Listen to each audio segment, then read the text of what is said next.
మీకు ఇదే శుభవార్త, రండి, మీ పాపముల కొరకు ప్రాయశ్చిత్త బలి జరిగింది. మీ పాపముల నిమిత్తం ఇక మీరు చావనక్కరలేదు, వెల చెల్లించనక్కరలేదు. మీ అందరి పాపముల కొరకు ఇదిగో ఒక్కటే బలి. కలువరి శిలువలో జరిగింది ఆ పరిశుద్ధ బలి. గొర్రెల యొక్క రక్తము, మేకల యొక్క రక్తము మన పాపములను తీసివేయలేదు. లోక పాపములని మోసుకొని పోయే దేవుని గొర్రె పిల్ల అయిన క్రీస్తు రక్తమే మనందరికీ విమోచన. హల్లెలూయా. ఇది లోకానికి ఇప్పుడు మనం చెబుతున్న శుభవార్త. కొంతమంది ఎన్నో పుణ్యక్షేత్రాలు, పుణ్యతీర్థాలు అన్నీ తిరుగుతారు, నేను తిరిగినట్టు. పాపముల నుంచి బయటపడటానికి మనం చేసిన పాపాలన్నీ మన హృదయంలో ఉంటాయి, మన జ్ఞాపకాల్లో ఉంటాయి. మనకేవైనా ఎదురు దెబ్బలు తగులుతున్నప్పుడు ఏంటి మనకు అయ్యే గుర్తు వస్తాయి. నేను చేసిన మొదనష్ట పనులే, నేను చేసిన దరిద్రగొట్టు పాపిష్టి క్రియల ఫలమే ఈరోజు నేను అనుభవిస్తున్నానని మనం తరచుగా అనుకునేవాళ్ళం ప్రభువుని గుర్తెరగనప్పుడు. ఏం చేద్దాం? వాటి నుంచి బయటపడటానికి ఆ గుడి తిరిగి, ఈ గోపురం తిరిగి, ఆ నది తిరిగి, ఈ పుణ్యక్షేత్రం తిరిగి, ఇది అన్నీ తిరిగి తిరిగి సాలిపోయింది. తిరుగుతూ ఉన్నాం కానీ నా పాపములకు విడుదల దొరికింది, నిష్కృతి జరిగింది అనేటువంటి నిశ్చయత మన మనస్సాక్షిలో ఉందా? రాలా, లేదు. ఫలానా నదిలో మునిగితే పాపాలు పోతాయి అంటే నానా బాధలు పడిపోయి మునిగి వచ్చాం. పాపాలు పోయినాయి అన్న నిశ్చయత మన మనస్సాక్షికి రాటల్లా. ఫలానా దగ్గరికి పోయి ఈ పని చేస్తే పాపాలు పోతాయి అంటే ఆ పని చేశాం, అయినా సరే మన మనసులో ధీమా రాలా, నా పాపాలు పోయినాయి అని. ఎందుకు? మనందరికీ మనస్సాక్షి ఉంది. నేను చేసిన పాపాలు నీళ్లలో మునిగితే ఎట్టబోతాయి? నేను చేసిన పాపాలు ఏదో పంచదార తీసుకెళ్ళి చీమలకు పోతే, దేనికి? చీమలకు పోతే ఎట్టబోతాయి? మా నాన్నకు ఒక ఆయన చెప్పాడు, దోషకర్మలు పోవాలంటే, కర్మదోషాలు పోవాలంటే జమ్మి చెట్టు చూసుకో. రోజు పొద్దున్నే జనం ఎవరో లేవకముందు లేవు. జనం ఎవరో లేవకముందు లేవాలా నువ్వు. ఆ జమ్మి చెట్టు చుట్టూ 101 ప్రదక్షిణం చేయి. జమ్మి చెట్టు అంటే అదిగో ఆ పొలంలో కనపడుతుంది చూడండి, కూటం అయినాక చూడండి, ఆ పొలంలో ఉంటుంది. పోయి తిరిగారు. అది ఎట్టుంటుందో చూడమని చెబుతున్నా అంతే. దానికే దిక్కులేదు, మనల్ని ఏం రక్షించింది అది జమ్మి చెట్టు? రైతుకు అడ్డం వచ్చిందంటే నరికి అవతల పడేస్తాడు దాన్ని. అది జమ్మి చెట్టు. అది ఫోటో వేసాడు మా వాడు. అది ఆ జమ్మి చెట్టు చూసుకొని దాని చుట్టూ 101 ప్రదక్షిణ రోజు చేయాలి. ఇలాగ 41 రోజు చేయాలి. అంతేకాదు పోయేటప్పుడల్లా ఓ పొట్లం పంచదార తీసుకొని పోయి ఆ జమ్మి చెట్టు కింద చీమలు ఉంటే ఆ చీమల పుట్టలో పోయి అని చెప్పాడు. ఎందుకు? దోషకర్మలు పోవటానికి, కర్మదోషాలు పోవటానికి, పాపదోషాలు పోవటానికి. అవన్నీ పోతే ఇక నీ కర్మలు పోతే నువ్వు బాగుంటావు, ఇక అప్పటి నుంచి నువ్వు ఆశీర్వదించబడతావు అని చెబితే మా అయ్య రోజు ఆ పని చేశాడు పాపం. ఏ జామున లేవాలి? జనం ఎవ్వరూ లేవని జామున లేవాలట. పాపం 3ంటికి లేచేవాడు. జనాలంతా నిద్రలో, మంచి నిద్రలో ఉంటారు. ఆ జాములు లేచిపోయేవాడు పాపం. పొలంలో చీకట్లో జమ్మి చెట్టుకు పోయి దాని చుట్టూ తిరిగి తిరిగి 101 తిరగాల. తిరిగి తిరిగి అక్కడ చీమల పొట్టలు ఉంటాయి కదా, అక్కడ ఈ పంచదార తీసుకెళ్ళిన పంచదార చల్లాలన్నమాట. అప్పుడు పాపాలు పోతాయి. అంటే ఇప్పుడు జమ్మి చెట్టు క్షమించిద్దా? పంచదార తిన్న చీమలు క్షమిస్తాయా? ఇప్పుడు ఎవరు దేవుడు? ఎవరు మా పాపాల నుంచి విడిపించేది? కానీ మా నాన్న పని చేశాడు. కర్మలు బాలేదు, దోషాలు బాలేదు, ఏమి లేదు. మా మనస్సులో నిశ్చయత రాలా మా పాపాలు పోయినాయని. సంవత్సరానికి ఒకసారి పోయి గుండు కొట్టించుకొచ్చేవాళ్ళం. అయినా పోయినాయి పాపాలన్న నిశ్చయత అయితే రాలా. ఎందుకు తెలుసా? మనస్సాక్షి ఉంది. ఎట్టబోతాయి నా పాపాలు, ఎట్టబోతాయి చేసిన కర్మలు. నేను దేవుడికి ఏదో లంచం ఇచ్చేస్తే, దేవుడు ఆ లంచాలు తీసుకుని నన్ను వదిలిపెట్టేస్తే ఏమండి, మరి నా వల్ల జరిగిన పాపాలకి, నా వల్ల జరిగిన అన్యాయాలకి, నా వల్ల బలైపోయిన వాళ్ళకి దేవుడు ఏం సమాధానం చెబుతాడు? ఏమండి, నేను ఇచ్చే లంచాలు తీసుకొని దేవుడు నన్ను వదిలిపెడితే నా వల్ల బలైపోయిన జీవితాలకు దేవుడు ఏం సమాధానం చెబుతాడు? ఒక నీతి, న్యాయం, ధర్మం అనే ఈ దేవుడికి ఉండవా? ఆకుపూజ, బిల్వార్చన, తైలాభిషేకం, నెయ్యభిషేకం, పాలాభిషేకం, పుష్పాభిషేకం, కోటి దీపార్చన, సహస్రార్చన, కుంకుమార్చన, కుంభాభిషేకం, పుష్కర స్నానం, పుణ్యనది స్నానం, గోదానం, భూదానం, అన్నదానం, వస్త్రదానం, జపం, తపం, వ్రతం, మండల దీక్ష, కొబ్బరి టెంకాయలు, నిలువు దోపిడీలు, అగరబత్తీలు, తలనీలాలు, మంగళహారతులు. ఇన్ని ఎందుకు ఇవన్నీ అంటే చేసిన పాపాలు పోవటానికి. అంటే ఒకనాటికి నాకు వచ్చిన ధర్మ సందేహం ఏంటంటే, నేను చేసిన పాపాలకు ప్రతిగా ఇవన్నీ దేవుడికి నేను ఇచ్చే లంచాలు. ఇవన్నీ తీసుకొని నిజంగా దేవుడు నన్ను వదిలిపెడితే, పాపం పిల్లగాడు బిల్వార్చన చేశాడు, ఆకుపూజ చేశాడని నన్ను వదిలిపెడితే, నా వల్ల బలైపోయిన జీవితాలకి దేవుడు ఏమి సమాధానం చెబుతాడు? నా వల్ల అన్యాయం అయిపోయిన వాళ్ళకి దేవుడు ఏమి సమాధానం చెబుతాడు? నా వలన జరిగిన ఘోరమైన పాపాలకు దేవుడు ఏమి సమాధానం చెప్తాడు? మనస్సాక్షి ఒకటి ఉంది కదండి మనకి, ఉందా లేదా? అది అడుగుతూ ఉంటుంది కదా, ఎట్టబోతాయిరా నీ పాపాలని. అది అడిగింది నన్ను. ఇప్పుడు యేసు ప్రభును దూషించేటువంటి దరిద్రులందరూ కూడా దీనికి సమాధానం చెప్పట్లా, ఒక్కడు కూడా చెప్పట్లా. నీతి, నిజాయితీ ఏ కోశాన ఉన్న ఒక్కడైనా ఈ మాటకు ఆన్సర్ చేయాలన్నారు. యేసు ప్రబోద్దు అంటున్న దౌర్భాగ్యుడా, నా పాపాలు ఎలా పోతాయో న్యాయంగా సమాధానం చెప్పురా నీచ చక్రవర్తి అని అడుగుతున్నాను నేను. ఎవడినైనా సరే చెప్పురా, నా పాపాలు ఎట్టబోతాయి చెప్పు, ఏ న్యాయం ప్రకారం పోతాయి, ఎవడు తీసేస్తాడు చెప్పు, నా పాపాల కోసం బలైన వాడు ఎవడో చెప్పు, నా దోష శిక్షను మోసేవాడు ఎవడో చెప్పు, నా పాపముల నిమిత్తం పాప పరిహారార్థమై ప్రాణం పెట్టిన వాడెవడో, న్యాయం ప్రకారం నా మీదకి వచ్చే శిక్ష తన మీద వేసుకొని మోసిన వాడెవడో, లేకపోతే ఇంకో టైపులో ఎలా పోతాయి చెప్పు నా పాపాలు? చెప్పండి, మీరు చెప్పండి. తప్పు చేసినోడిని శిక్షించడం న్యాయమా, కమిషన్ తీసుకుని వదిలేయటం న్యాయమా? అందరూ చెప్పండి. శిక్షించడం న్యాయం అన్నోళ్ళు చేతులు ఎత్తండి. చేతులు ఎత్తన వాళ్ళంతా కమిషన్ తీసుకుని వదిలేయాలని అన్నట్టు అన్నమాట. వదిలేయాలా? దేవుడేమన్నా లంచగొండా? దేవుడేమన్నా కమిషన్లకు కకుర్తి పడేవాడా?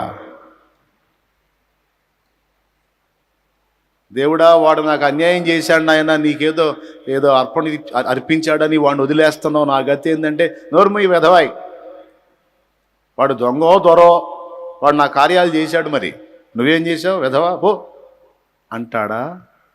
అలా అనేవాడు దేవుడు అవుతాడా? కనీసం ఇంగితంతో ఆలోచించాలి కదండి. మనస్సాక్షి అనేది ఒకటి ఉంది కదా, అది సావలేదు కదా. మనస్సాక్షి సచ్చినోడు రాజీ పడతాడు, మనకు సావల, అది బతికుంది, అందుకే రాజీ పడలేకపోతున్నాం. ఏ న్యాయం ప్రకారం మన దోషాలు, మన పాపాలు తొలగిస్తాడు? దానికి ఒక్కడు సమాధానం చెప్పట్లా న్యాయంగా. ఇదిగో ఈ కార్యము ద్వారా నీ పాపాలు పోతాయని చెప్పు. దానికి నేను కొన్ని ప్రశ్నలు అడగాల నిన్ను.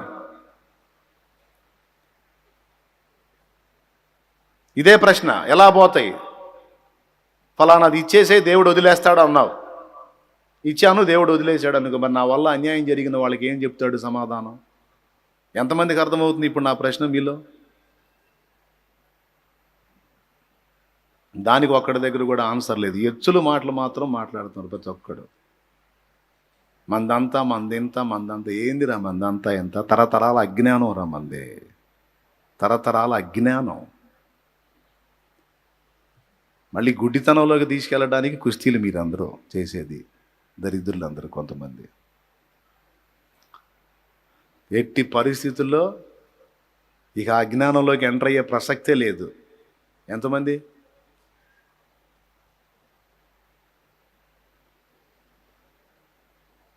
నా వీడియోలు విశ్వాసులే కాదు, మత పిచ్చగాళ్ళు కూడా చూస్తారు. అందుకే చెబుతున్నా నేను, మీకంటే ఎక్కువ వాళ్ళే చూస్తారు. నాయి ఏందనుకున్నా మరి?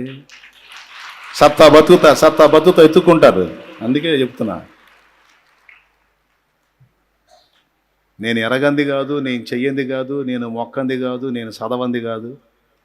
అన్నీ చూసి కాసి వడపోసి ఎత్తాడ బగలు కొట్టి ఇటు వచ్చామరా పిచ్చి పొల్లయ్య. దేవునికి స్తోత్రం. న్యాయంగా మన పాపముల కొరకు నేను గతంలో మొక్కినోళ్ళు ఎవ్వరూ ఏమీ చెయ్యాల. ఇంకా చెప్పాలంటే వాళ్ళ పాపాల లిస్టే బోల్డ్ అంత ఉంది. అసలు తాము పాపులమని నేను మొక్కినోళ్ళు వాళ్ళే ఒప్పుకున్నారు. తాము పాపులై ఉండి మళ్ళీ నేను పాపినై ఉండి ఇక మొత్తం క్యూలో నిలబెడితే మమ్మల్ని మొత్తం రక్షించేవాడు ఎవరు? మా పాపాలకు జవాబు చెప్పినోడు ఎవరు? ఆ పాపాలు పోకపోతేనేమో బతుకులో మనశ్శాంతి లేదయ్యా, సచ్చిన తర్వాత నరకమయ్యా, ఈ రెండింటి నుంచి కాపాడే దిక్కేవుడు? ఇంతకు పాపాలు ఎట్టబోతాయి? ఒక్కటే, తప్పు చేసిన వాడికి శిక్షే న్యాయం. లంచం తీసుకొని కమిషన్లు తీసుకొని వదిలేయటం అన్యాయం. చెప్పండి, తప్పు చేసిన వాడికి శిక్ష న్యాయమా, లంచం న్యాయమా? గట్టిగా చెప్పాలి. రైట్. ఇప్పుడు ఇక్కడ ఇంతమంది శిక్ష అని వేశారు కేక. సూపరు. అసలు నేను ఇంతవరకు ఒక పాపం కూడా చేయలేదు అన్నోళ్ళు చేతులు ఎత్తండి. ఇంతవరకు నేను ఒక పాపం కూడా చేయలేదు అన్నోళ్ళు చేతులు ఎత్తండి. చూడండి, ఇంతమంది జనంలో ఒక్క చెయ్యన లేచిందేమో చూడండి. ఎందుకు? అందరి మనస్సాక్షి పనిచేస్తుంది. ఇక్కడున్నవాళ్లే కాదు, లోకంలో పోయి అడుగు, ఒక్కడు కూడా ఒప్పుకోడు. నువ్వే తప్పు చేయలేదంటే ఎందుకు చేయాలా?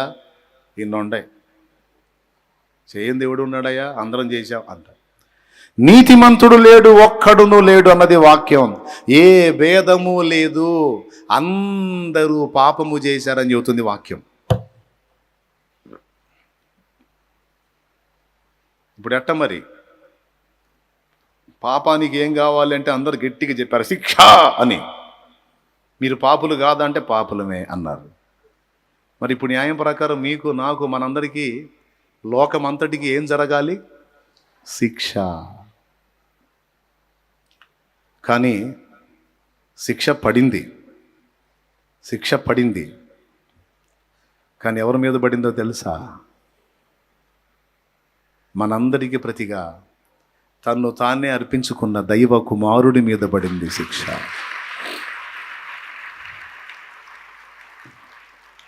తండ్రి అయిన దేవుడు న్యాయముగా మనందరికీ తీర్పు విధించాడు. ఆ తీర్పు మరణదండన.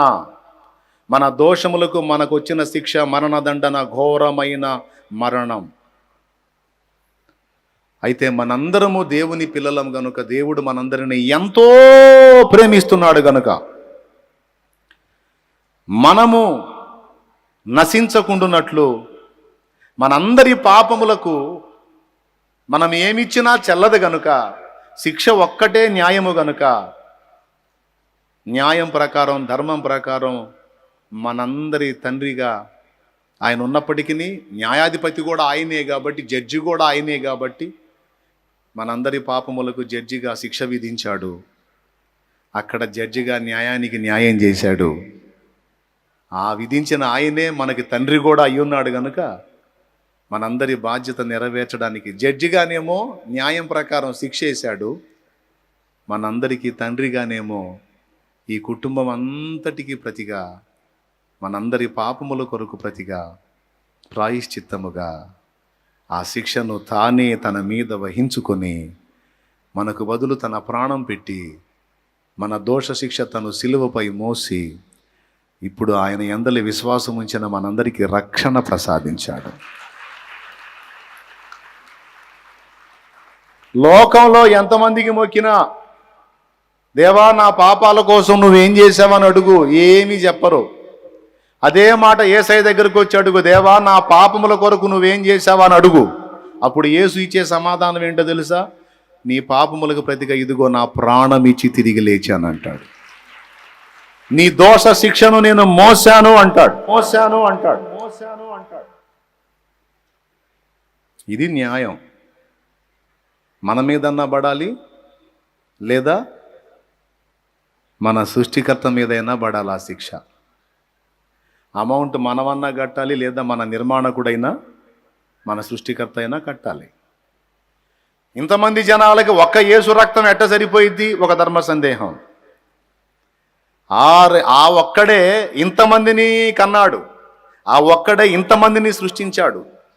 గనుక ఇంతమందికి సరిపోయిన ప్రాణశక్తి యేసు రక్తములో ఉంది. గనుక యేసు బలి ఒక్కటి చాలు ఎల్ల మానవులకు విడుదల. స్పష్టంగా వచ్చిందా? ఉపదేశం ఏమన్నా కన్ఫ్యూజ్గా ఉందా? స్పష్టంగా అర్థమైందన్న చేతులు ఎత్తండి. నీ కొరకు ఇదిగో నేను చనిపోయి తిరిగి లేచాను, నీ దోష శిక్ష మోసానని చెప్పేవాడు ఒక్కడున్నా అలా మన మొక్కిన వాళ్ళలో ఒక్కళ్ళన్నా ఉన్నారా?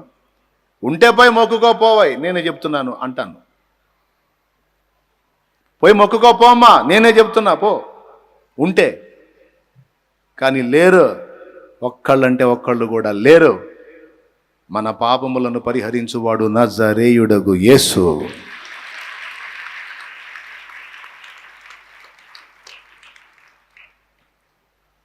ఏడు మాటలలో 6వ మాట ఏమిటి?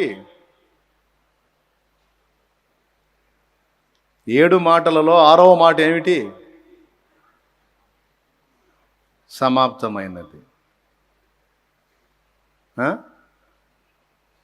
7వ మాట ఏమిటి? విశ్వాసుల్లో ఈ పాస్టర్లు చెప్పట్లా. చెప్పండి, అందరు పెద్దగా చెప్పండి.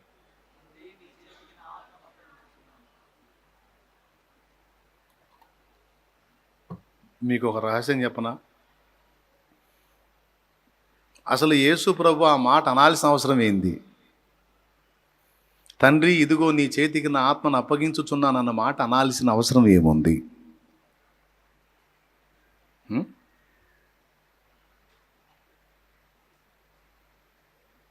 ఆ మాట అనకపోతే ఏమండి? ఎందుకన్నాడు తెలుసా? తనకు తానుగా తండ్రికి తన ఆత్మను అప్పగించుకోకపోతే యేసయ్యను చంపటం ఎవ్వడి వల్ల కాదు. ఎంత వారికైనా నన్ను చంపను సాధ్యము కాదనెను, ఎంత వారికైనా నన్ను చంపను సాధ్యము కాదనెను, నరులకు నరకము పాపను నేనే మిత్తుననెను, చచ్చి తిరిగి లేతుననెను, నరులకు నరకము పాపను నేనే ప్రాణమిత్తుననెను, చచ్చి తిరిగి లేతుననెను. ఓ వినుము సోదరా పరమ గురుని బోధ, నమ్మిన తొలగు నరక బాధ. ఓ వినుము సోదరా పరమ గురుని బోధ, నమ్మిన తొలగు నరక బాధ. హల్లెలూయా. చెప్పండి, యేసయ్య తన్ను తాను అప్పగించుకోకపోతే సైనికులు వచ్చినప్పుడు మీరు ఎవరిని వెతుకుచున్నారు అంటే మేము నజరేయుడగు యేసును వెతుకుచున్నామంటే నేనే ఆయనను అన్నాడు. సిలువ శిక్షకు తను తానే అప్పగించుకున్నాడు. అంతేకాదు సిలువ మీద తన ఆత్మను కూడా తానే అప్పగిస్తే మరణము అనుమతించబడింది. లేకపోతే ఆయనను చంపడం ఎవడి వల్ల కాదు. ఇది వాస్తవం. దేవునికి మహిమ. అప్పచెప్పుకున్నాడు. స్వచ్ఛందంగా, ఇష్టపూర్వకంగా, హృదయపూర్వకంగా అప్పచెప్పుకున్నాడు. బలవంతం చేత కాదు. నేను అప్పగించుకోకపోతే నా బిడ్డలకు నరకం తప్పదు, వాళ్ళని నరకం నుండి కాపాడాలి అంటే, తీర్పు నుండి తప్పించాలి అంటే నా బిడ్డల శిక్ష నేను మొయ్యాల్సిందే అని 2024 సంవత్సరాల క్రితం భూమి మీదకి వచ్చి మనందరి దోష శిక్షను తన మీద వేసుకొని భరించి సమాధి చేయబడి 3వ నాడు తిరిగి లేచిన ఏకైక వ్యక్తి ప్రభువైన యేసుక్రీస్తు.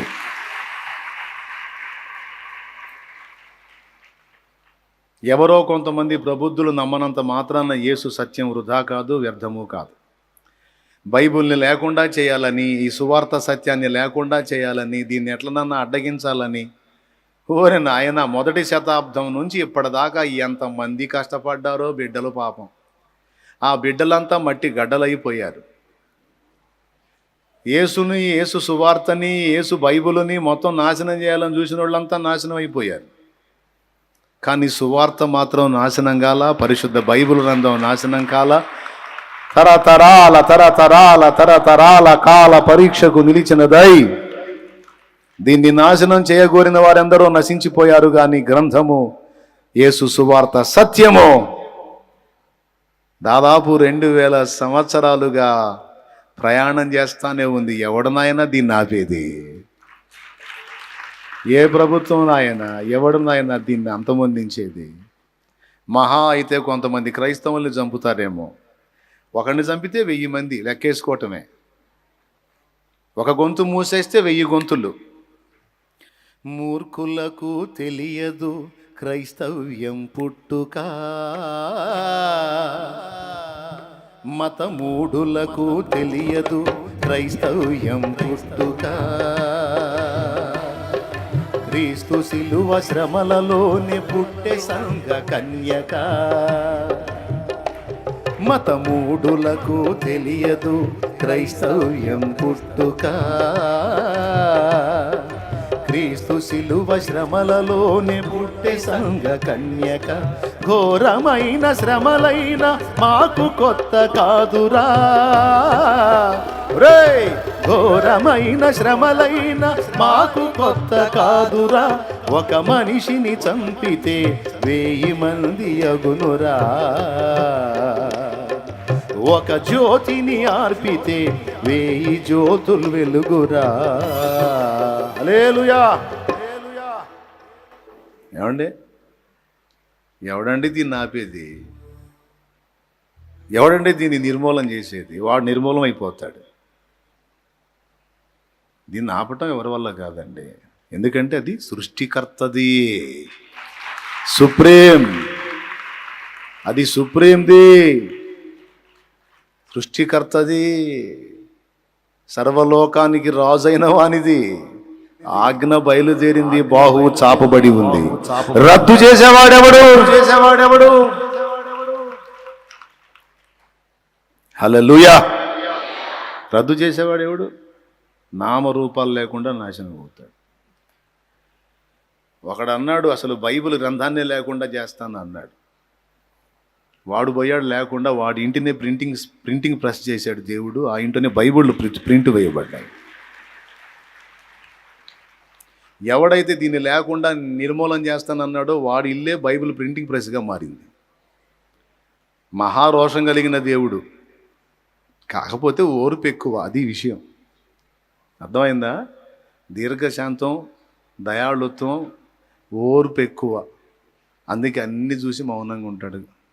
తెలుసంటలే వీడికి, పిచ్చోడికి తెలుసంట. తెలియదులే, అడిగి తెలియదులే, పోరా బతికిపోరా. లేకపోతే నలిపాడు ఎంతసేపు ఎవరినైనా. సరే ప్రియులారా, ఇప్పుడు మనం సత్యాన్ని తెలుసుకున్నాం. యేసు ప్రభు ఏం చేశాడో, మనం గతంలో సేవించిన వాళ్ళు ఏం చేయలేదో ఒక్క పాయింట్ క్లియర్గా అర్థమైపోయింది. మన పాపాల కోసం ప్రాయశ్చిత్తం చేసినోడు ఒక్కడు లేడు, యేసయ్య తప్ప. కాబట్టే ఈరోజు ప్రభు దగ్గరికి వచ్చాం. ఇప్పుడు పాయింట్కి వద్దాం. ఇక్కడ ఏమన్నాడంటే, ఆ శుభవేళను పురస్కరించుకొని ఈరోజు మనం శుభ శుక్రవారం చేసుకుంటున్నాం. యేసయ్య సిలువలో యాతన పడినప్పటికీ అది ఎల్ల మానవులకు, ఏమండి, దీన్ని ఈజీగా మీకు అర్థమయ్యేటట్టు చెబుతా.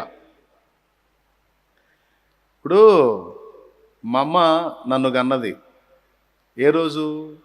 ఏదో ఒక రోజు. లేకపోతే మీకు బర్త్డే డేట్ తెలిసిన వాళ్ళు ఒకళ్ళు చెప్పండి. మీ పుట్టినరోజు ఫలానా డేట్ అన్న వాళ్ళు ఒకళ్ళు చెప్పండి.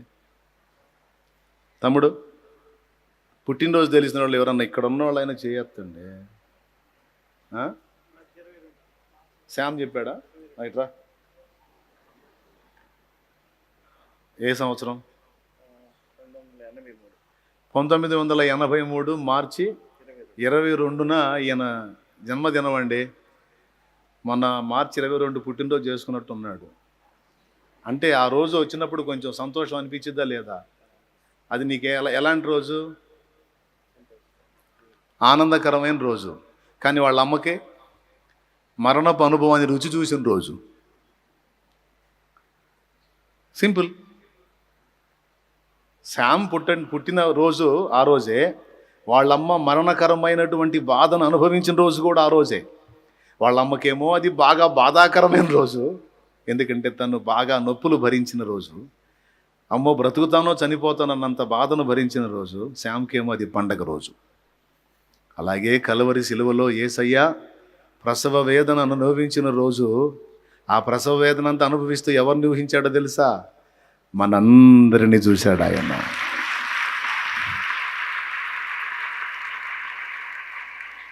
నేను ఇలా త్యాగం చేస్తే ఇంతమంది పిల్లలు నన్ను తెలుసుకుంటారు, నా ప్రేమ తెలుసుకుంటారు, నా వైపు త్రిప్పబడతారని ఎరిగిన వాడై సిలువను సంతోషంగా భరించాడు.